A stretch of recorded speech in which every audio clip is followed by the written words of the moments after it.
Bonjour, bienvenue sur la construction du réseau de Wessenheim et de son extension. Comme vous avez pu le voir, je nage dans le câblage, je commence à en avoir un peu marre, mais je veux absolument avancer un maximum. Et j'arrive sur une zone en fait qui est une zone de câblage qui a été faite il y a très très longtemps. Et comme j'ai décidé d'éclater en fait les effecteurs sur le bus JK qui vient de la Central Lens, les rails qui sont rétro-signalisés et qui viennent du rack, je suis obligé de tout reprendre en fait. Donc je recommence tout depuis le début et c'est super long et en plus c'est pas très très pratique et pas très ergonomique. Donc, mais là il faut absolument que je finisse ça, je veux absolument que ce soit au propre, que je puisse faire mes tests de roulement, je l'espère ce week-end ou la semaine prochaine, pour pouvoir ensuite après mettre le câblage de côté pendant longtemps et revenir sur du décor, parce que là je crois que je vais atteindre un taux de saturation câblage assez important. Il va y avoir, comme vous pouvez le voir ici, là, il y a eu la Z21 blanche qui est arrivée. Donc je l'ai acheté d'occasion sur eBay pour pas cher, vraiment pas cher. Et donc il va y avoir une vidéo de spéciale Z21 blanche qui est pratiquement tournée. Il me manque plus qu'une séquence avec le code de déblocage que j'aurai vendredi. Donc je pense que ce sera pour samedi une vidéo sur la Z21 blanche, sa configuration au réseau, sa mise à jour, son déblocage et une petite surprise, mais je vous en dis pas plus.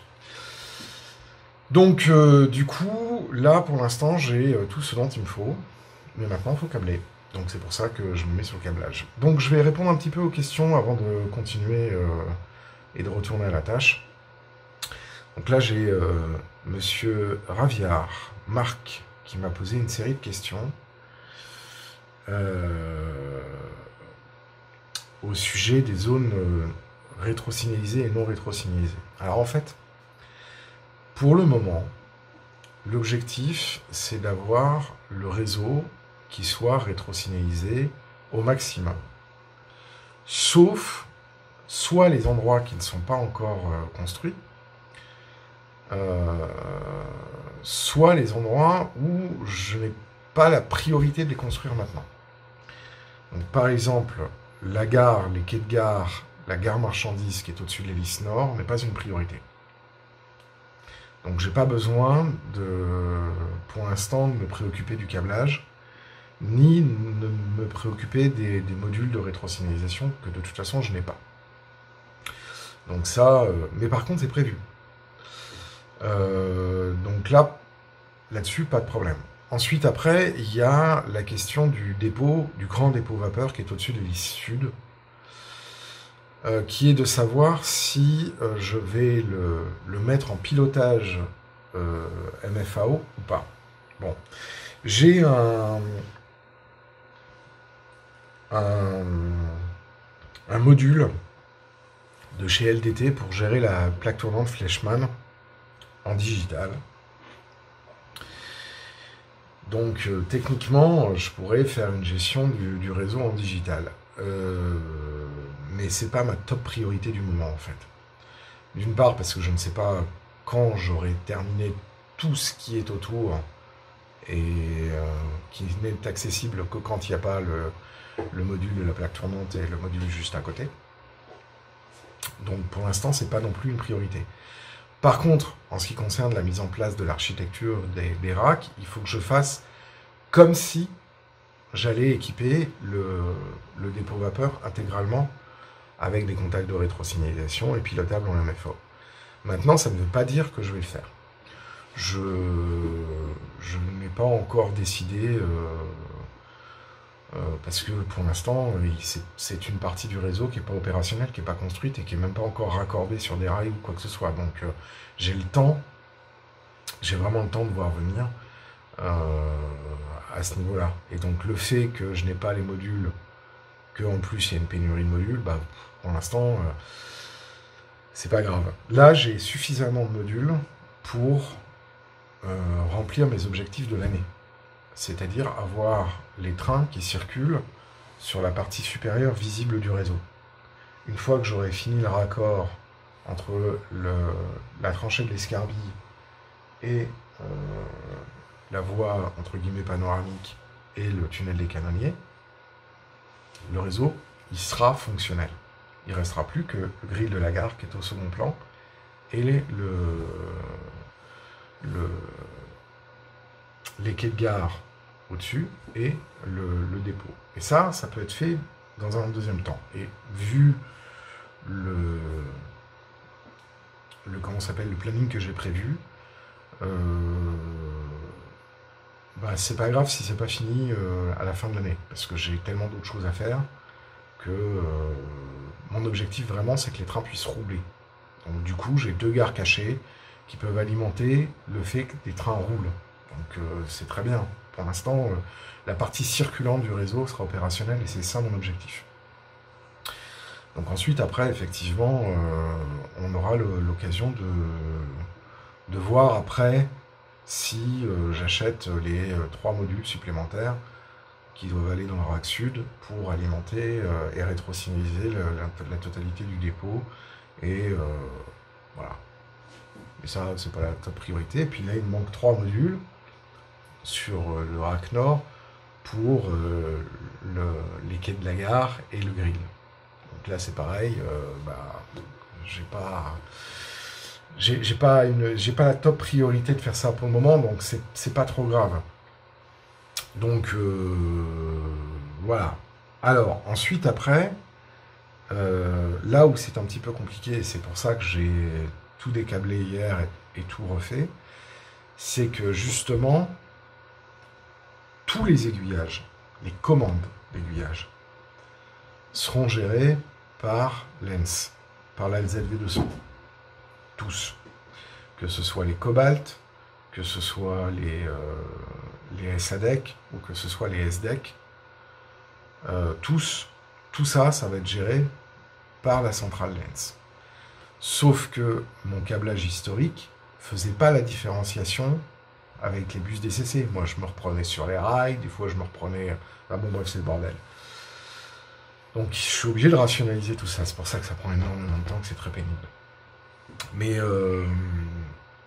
Mais ensuite, après, en ce qui concerne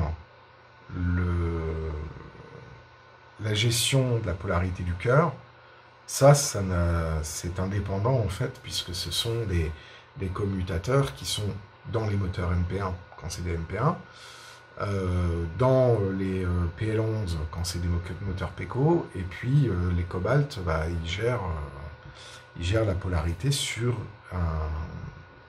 une partie qui est différente. Alors là où c'est un petit peu compliqué, c'est avec les moteurs Cobalt. Parce que les moteurs Cobalt IP, ils ont une gestion de la polarité en mode normal, la polarité du cœur qui dépend en fait de l'entrée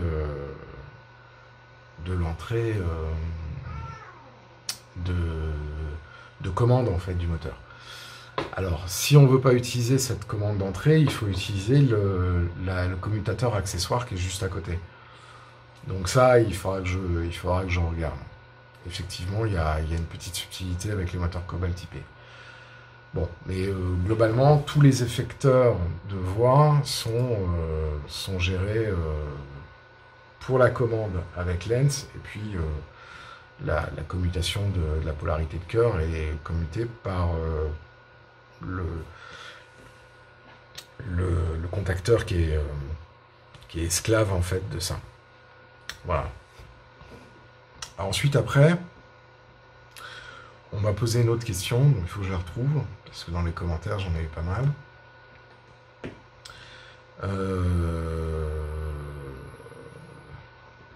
Ouais, alors, comment le câblage d'un canton se fait? En fait, techniquement, le câblage, il est pas très très compliqué. Enfin, il n'est pas très compliqué. Si vous prenez la notice comment ça s'appelle, du décodeur 10808, vous allez l'avoir en fait le câblage. Là où il est un petit peu compliqué sur Wissem, c'est qu'à la base j'avais fait une coupure sur les deux voies. Alors que là, ce qui est recommandé, c'est simplement des coupures sur le fil de rail qui est raccordé au bus P.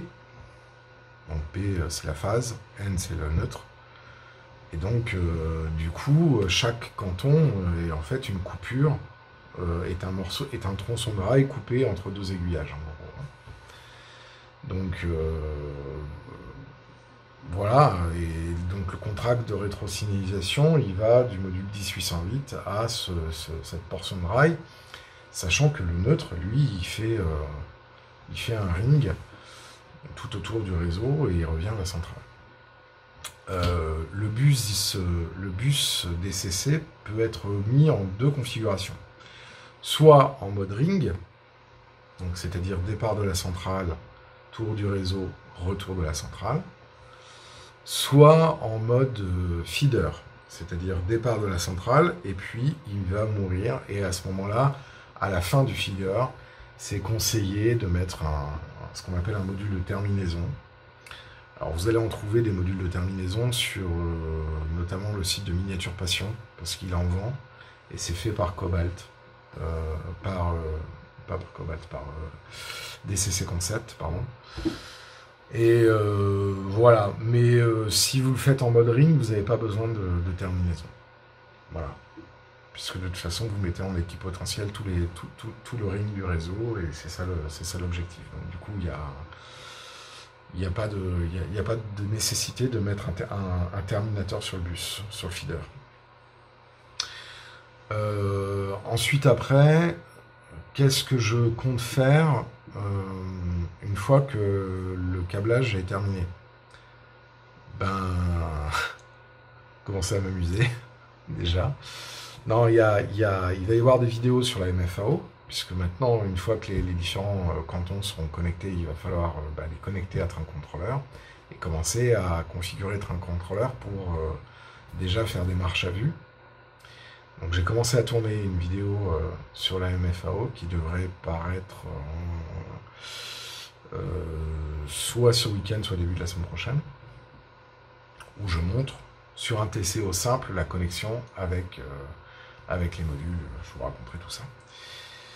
Donc voilà, ça c'est un petit peu le planning jusqu'au début de semaine prochaine. Après, normalement, on devrait avoir un planning un peu chargé qui sera sur du matériel roulant, parce que j'aimerais bien digitaliser, finir la digitalisation de la 050 BEST, puisque j'ai reçu le décodeur ESU, donc il faudrait que je le remette à sa place. Dans l'idéal, j'aimerais bien faire ça. Ensuite, après, il y a les Perfect Coach Lighting qui devraient arriver milieu de semaine prochaine, fin de semaine prochaine, si tout va bien, si la validation s'est bien passée. Enfin, il y a eu un petit contretemps là apparemment en début de semaine, parce que y a des gens qui sont partis en vacances chez le fondeur, donc Ultimate Model s'est retrouvé avec un délai allongé, ce qui n'arrangeait pas. Donc, mais pour l'instant, on est dans les délais prévus, puisque moi j'avais tablé sur la première quinzaine du mois de juin, donc on y est encore, quoi. Après, il y a les délais de la poste, et puis bon, je me fais pas de soucis, mais donc soit c'est la semaine prochaine, soit c'est la semaine suivante, mais dans tous les cas, il y a des UIC à équiper avec les Perfect Coach Lighting. Et puis donc il y a les vidéos sur les Perfect Coach Lighting. Voilà, ensuite après, qu'est-ce qu'il y a d'autre? Là, en termes d'achat, il y a le signal en cible E, commandé chez Dream 3D. Dream, je sais plus. Qui doit arriver demain ou après-demain. Donc, on va pouvoir tester le module décodeur, le décodeur de signal, parce que du coup, on va mettre le signal sur place, on va le monter. Il va y avoir une vidéo, du coup, sur ça. Sur le montage du signal, le dégrappage, le montage, l'assemblage, la peinture, s'il y en a, je sais pas. Et puis, on va monter le signal, et du coup, on va pouvoir monter le décodeur de signal derrière. Comme ça, ça permettra de vous montrer le montage d'un signal chez Dream.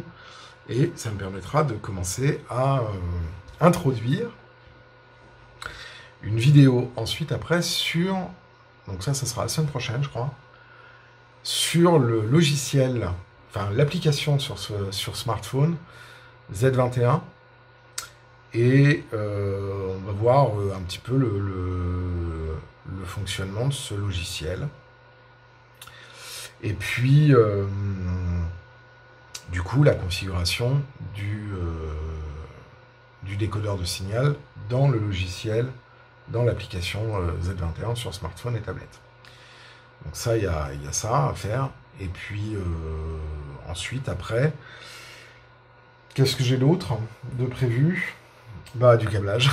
Du câblage. Encore du câblage. Voilà. Là, j'ai en gros... selon mes estimations, j'ai une grosse semaine de travail, encore. À peu près. Parce que je fais pas que ça, j'ai aussi un travail à côté. Mais ouais, là j'ai à mon avis, le câblage sera fini fin de semaine prochaine. Si je réussis à finir avant, tant mieux. Mais sinon, ce sera fin de semaine prochaine. Et puis, après, j'aimerais bien continuer aussi la construction